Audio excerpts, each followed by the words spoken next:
Breakfast television provided in part by Tim's Omelet Bites, back in 2 delicious flavors, bacon and cheese, and spinach and egg white. Is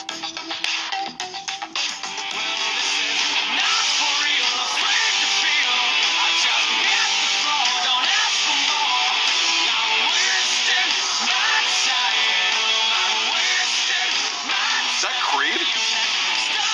That's not Creed, is it? Creed? I think it is. Nickelback? Default. Default. I mean, you could name. No, but Creed, Nickelback, Default. Creed's they, like saying- they occupy. They came into BT once, Creed. Creed? Creed? Yeah. Cool. Yeah. Well, a while and back, Default is Dallas Smith.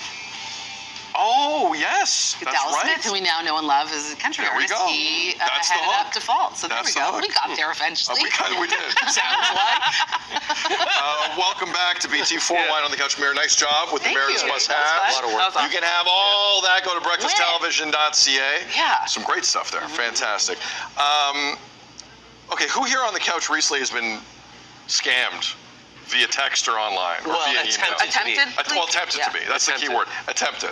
It's once every Scammed. 18 hours. I'll get there eventually. But yeah, All right, so one of the biggest ones right now is called smishing.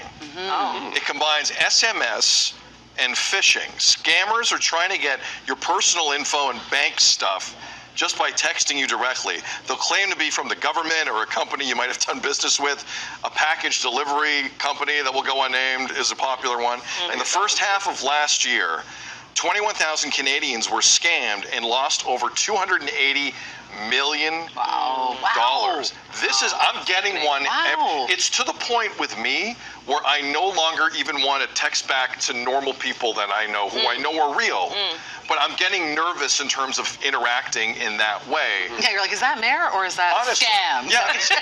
Like, You used to get the call. Now you don't get the call as much as you get the text. The smishing. And I love it when I get one, like I bank with CIBC, but they'll tell me that my RBC banking account has been compromised. I'm like, well, I don't bank with RBC. I don't have one. Or they'll tell you that there's a deposit waiting for you, and all you gotta do is click this link and get the that was deposit. this weekend I got that one. I got that this week. Yeah. But they're getting smarter. They're getting smarter, yeah. If you were just away, they might text you something to do with like your flight or you're using your credit card in another country. It's like they seem to have intel on a little bit of your life. This intel. You have experience with this, right? Well, I mean, it was Instagram, and it was a while ago, and it wasn't smart. It wasn't a good thing. But look, I was distracted. I was doing stuff with the kids. There was a lot of stuff going on, and I got a DM. They tried to do that. Yeah. I got a DM that said I had something to do with a copyright infringement of a photo, or I had done something wrong.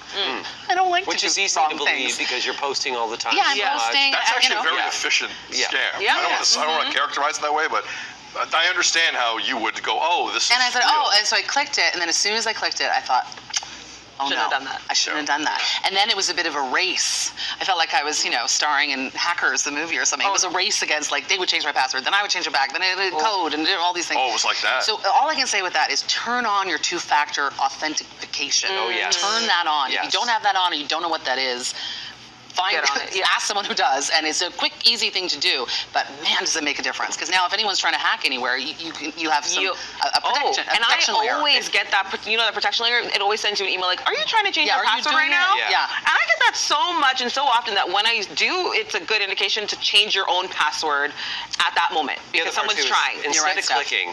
So if it says it's from CIBC or your banking institution, go to your banking app or go to your banking website on your own. Yeah, the official. And don't do the quick click. Go through and you can check it through that way. Go through the process. Just be careful. And it's okay not to trust anything. Because that's where I'm at. Don't click any links. Don't in the text. Don't. I'm forced to not trust anything. You know what? Not my fault. Not my fault. It's the reality. It is what it is. But please be careful because there's a lot going around right now. Yes. All right, we're going to take a break. You Sound Off coming up in about a half hour's time. It's Blue Monday, the most depressing day of the year. Just share something positive. Don't trust anybody. Yeah, don't trust anyone. But be positive. Be positive. Don't trust. It's clear. Trust no one. Let's be positive. I'll be back at breakfasttelevision.ca. More BT coming up. Like I trust you, Frank. Thank you.